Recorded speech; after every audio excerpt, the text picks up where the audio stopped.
সবাই কেমন আছেন? আমি আবার নিয়ে আসলাম বাজাজ B15। এই গাড়িটার সমস্যা হয়েছে সেলে, এটা সেল ঘুরতেছে না। সো আপনাদেরকে এখন সেলটা খুলে দেখাবো সেলের কি অবস্থা।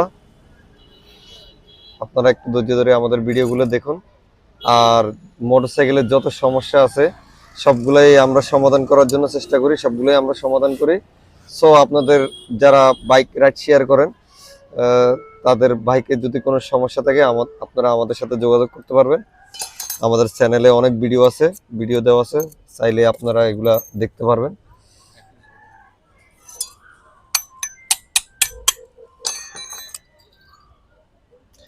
দেখেন এটা এক নম্বর কথা হচ্ছে এটা কার্বন চলে গেছে, সেল কার্বন।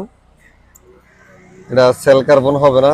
দ্বিতীয় কথা আপনার এখানে যে আর্মিচার যেটা আছে, আর্মিচারটা এটা জ্বলে গেছে, এটা আর কোনো কাজ কাজ করবে না, এটা আর কাজ হওয়ার সম্ভাবনা নাই। সো আমরা এখন নতুন একটা আর্মিচার এখন নতুন একটা সেল একটা ইনস্টল করব। এটা বাজাজ কোম্পানি অরিজিনাল একটা আনিছি সেল, অরিজিনাল সেল। আগের এটা অরিজিনাল ছিল না, আর আগেরটা অন্য একটা কোম্পানি ছিল। সো আমরা এখন নতুন একটা অরিজিনাল সেল ইনস্টল করতেছি। এটা হচ্ছে অরিজিনাল সেল, অরিজিনাল একবারে গাড়ির সাথে একটা কোম্পানিরটা এটা। সো আমরা এখন এটা ইনস্টল করলে ইনশাল্লাহ সব সব সমস্যার সমাধান হয়ে যাবে। ধন্যবাদ, সবাই ভালো থাকবেন, আমাদের জন্য দোয়া করবেন। আল্লাহ হাফেজ।